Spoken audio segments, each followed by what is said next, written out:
once you get your project back, it should look something like this, only your newspaper will be very wet.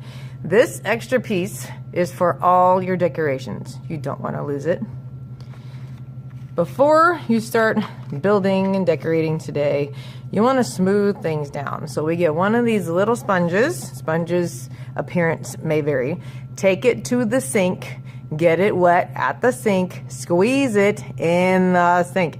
And then what we do is when you gently wipe a wet sponge over your project, smooths out a lot of the roughness. Just one more time, make sure you're not changing the shape of your project. You're just trying to tidy things up a little bit.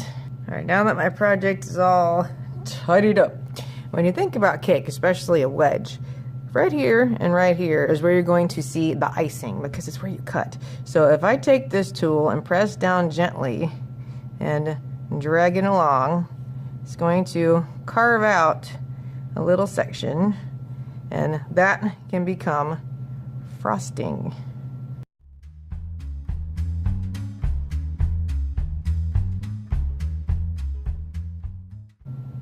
I'm trying to make it roll around so it's consistent on the other side too.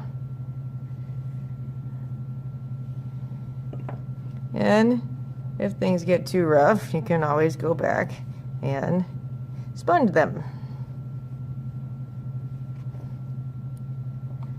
I've got my layer of frosting, but my cake is going to need something more. I'm going to put my newspaper back on so my lid doesn't get stuck from the power of suction. Make sure things are lined up. It's very important that you keep them lined up, otherwise you'll end up with a lid that doesn't fit your box. Now, this needs jazzed up. Cake has decoration on top. So, you could do things the old-fashioned way and build them with your fingers, or coil them. So you rip off a chunk of clay and you roll it with your hands or roll it on the table. That's a great way to make coils for a big chunk of frosting on the back, or remember, part of a decoration can go on top of your cake. Another thing we can do to make parts is every table will be armed with some of these. These are clay extruders.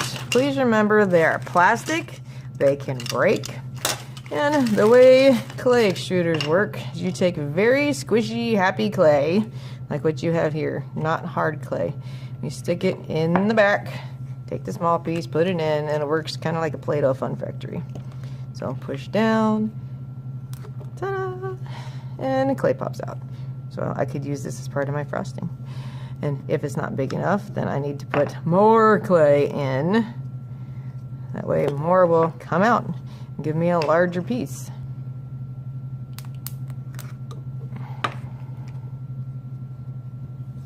Please make sure when you're done using an extruder, you clean off as much of the clay as you can before someone else uses it. You have to stick your finger in there and scrub to get the extras out. Makes it a lot easier for the other person to use it, so they don't have to clean up your mess. Okay, got this nice thick gob that looks great for icing. I'm gonna trim it up a little bit with my clay tool so it looks like it was cut with a knife. When we are attaching parts, you don't just stick it on and hope that it stays. We use a technique called slip and score. Technically, the score comes first. We have a bowl full of wonderful goo, and you will have a toothbrush. Stick the toothbrush in the slip bowl. Brush where it's going to go. It's also helpful sometimes to brush the part that's getting attached. Only where it's touching, only where it's getting attached. And stick it on, pressing firmly so it stays. If you do not slip and score, there is a good chance your parts are going to fall right off. All right, another fun tool, this extruder with the little holes. And one more time, it likes happy, squishy clay. Had to stand up to make that one come out. Has to be very squishy clay. And these are great for making letters. Now, because they're so skinny, it's hard to slip and score. So what we will do is take your squirt bottle, just make sure your clay is extra wet where you're going to attach it, and then press them on firmly to make your decorations.